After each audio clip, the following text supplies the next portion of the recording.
Carter, 23, worked part-time as a waitress at a modest roadside diner off a Texas highway. Each morning she arrived early, setting tables, pouring complimentary coffee for truckers, and occasionally wiping dust from the license plates of classic cars in the lot, a peculiar little habit she enjoyed. Her hands always carried faint stains of grease no matter how hard she scrubbed, earning her the nickname Grease Girl Emily from the other waitresses. Regular patrons found her endearing though clumsy, often smiling when they noticed her admiring the vintage automobiles that sometimes stopped by. Some even moved their cars deliberately to escape her curious inspection. "My dad taught me about engines before I could even read," she would explain whenever anyone questioned her unusual hobby. One rainy afternoon, Emily spotted a 1969 Mustang sitting stalled in a corner of the lot. An older man sat inside, clutching a folded paper map, confusion written across his face as rain beat against the windshield. Unlike most people these days, he wasn't looking at a phone for guidance. Without hesitation, Emily walked over, her diner uniform already soaked from the downpour. "Sir, need a hand," she called through the half-cracked window. The man looked up, startled by her sudden appearance. Emily asked no questions, simply said she used to repair her father's car and offered to take a look. She bent down, examined the ignition wires, cleaned the spark plugs with her handkerchief, and used a hairpin to reconnect a frayed wire. Across the lot, a group of businessmen huddled beneath the diner's awning laughed loudly. "Careful, old man.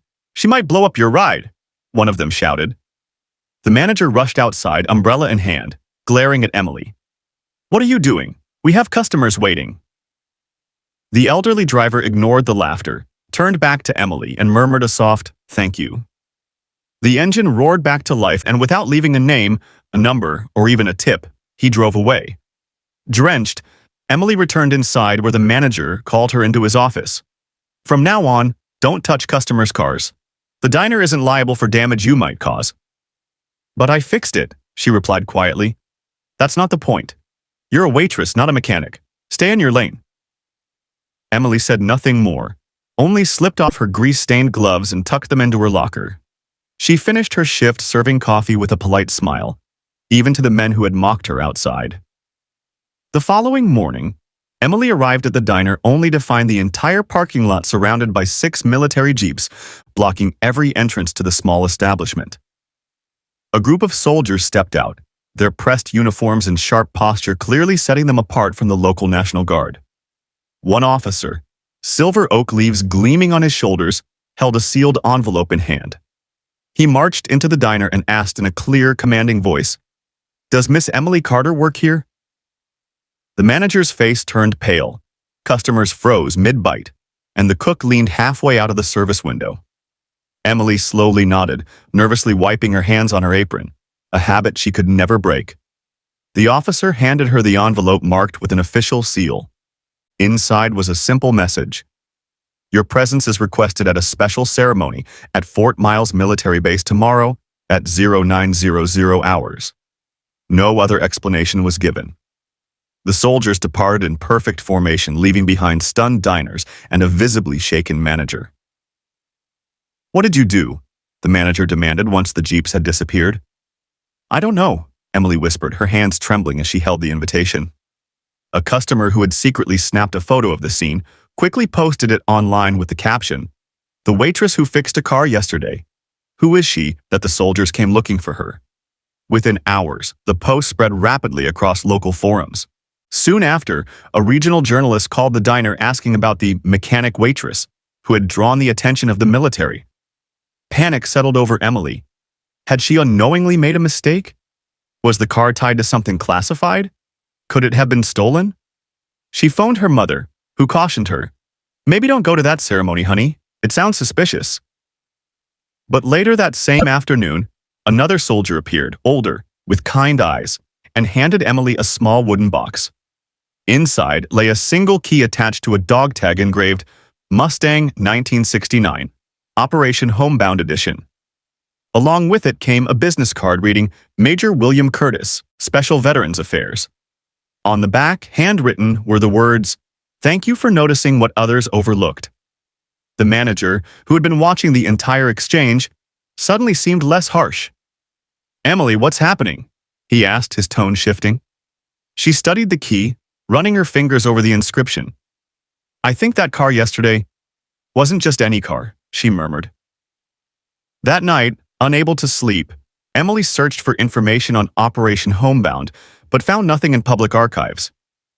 However, on a small veterans forum, she discovered a reference describing it as a little-known initiative devoted to returning restored vehicles to the families of fallen soldiers.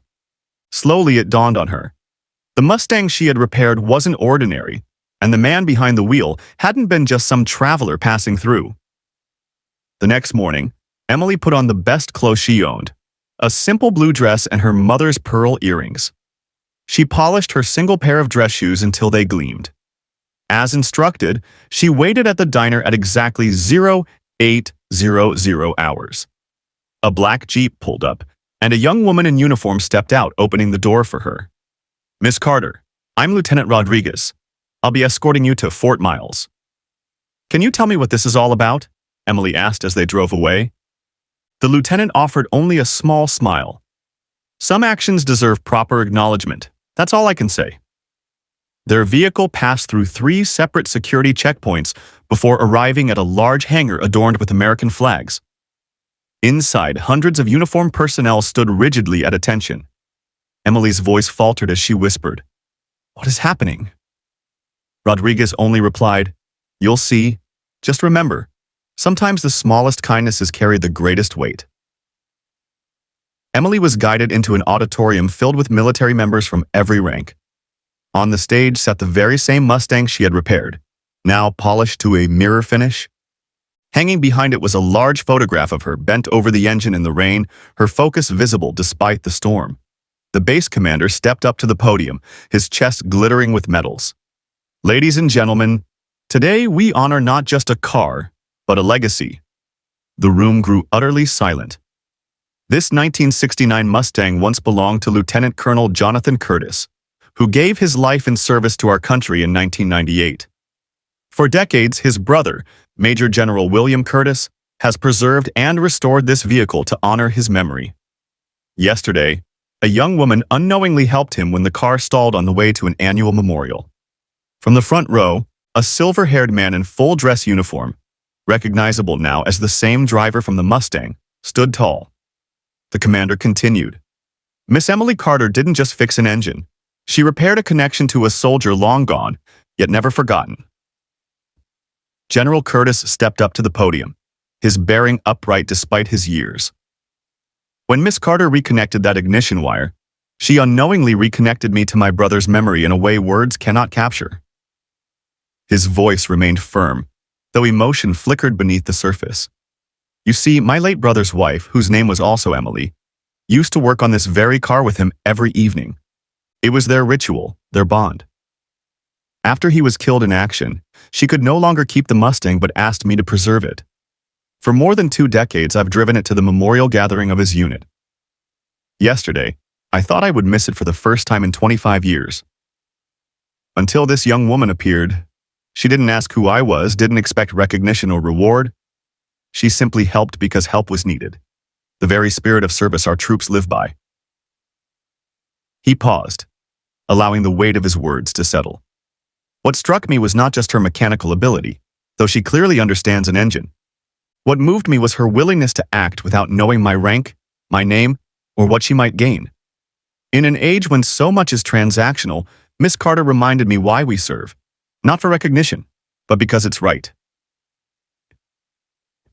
The entire auditorium rose in a standing ovation.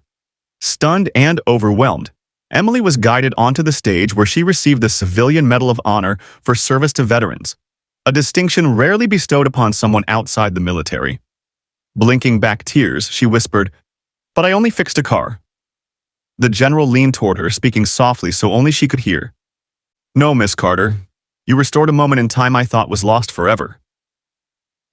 After the ceremony, General Curtis led Emily to the memorial wall, where his brother's name was etched among countless others. "John always said you can judge a person's character by how they help when there's nothing to gain," he told her, brushing his hand gently against the engraving. "You passed that test with flying colors." The following day, newspapers across the region carried the headline, Waitress's small act of kindness brings entire military base to its feet. Emily's diner manager, who had once scolded her, now personally apologized. "I didn't understand what you did. I'm sorry," he admitted. But Emily didn't seek recognition. She declined interview requests from national networks, returning quietly to her shifts, serving coffee and occasionally helping with car troubles in the lot, this time with her manager's blessing. Every afternoon at precisely 1500 hours, a military jeep would park outside the diner. The soldiers never entered. They simply left a bouquet of flowers with a card reading, "Mechanics of kindness keep the world moving." Soon, the diner became a favored stop for military convoys. Soldiers left generous tips, and some even saluted Emily on their way out. One Tuesday morning, she received a handcrafted wooden box containing a full set of vintage auto repair tools once belonging to Lieutenant Colonel Curtis's late wife, along with a faded photograph of her in overalls, leaning proudly against the Mustang. The note read, "Keep these healing hands working, whether with wires or with kindness." From that day forward, Emily began offering free Sunday car maintenance lessons in the diner's parking lot, teaching both eager teenagers and elderly veterans the basic skills her father had passed down to her. She used the very tools that had linked her to 2 generations of a military family. General Curtis often attended, sharing stories about his brother as Emily demonstrated how to check oil levels and change spark plugs. 6 months later, she received a scholarship to a technical college, anonymously funded by the Veterans Association. She balanced her studies in automotive engineering with her shifts at the diner. The diner itself transformed. The owner set up a small memorial corner featuring a photo of the Mustang and Emily's medal displayed beneath a plaque that read, "Sometimes the smallest repairs make the biggest difference." On the anniversary of that rainy day, General Curtis arrived in the Mustang, now bearing a custom license plate that read Emily 2. Handing her the keys, he said, "John would have wanted you to have this. It belongs with someone who understands its heart." Emily hesitated, but the general was firm. "Some vehicles are just cars. This one is a connection, between past and present, between soldiers and civilians, between people who understand service without applause." From then on, no one asked who Emily Carter was. They simply remembered her as the young woman who once knelt in the rain to help a stalled engine and, in doing so, awakened a legacy of service. True heroism, she came to understand, is not always found in grand gestures. It lives in quiet courage, in the willingness to help without expectation. The next time you see someone struggling, whether with an engine or with life itself, remember Emily. Remember that even the smallest act of kindness might connect to a story far greater than you can imagine.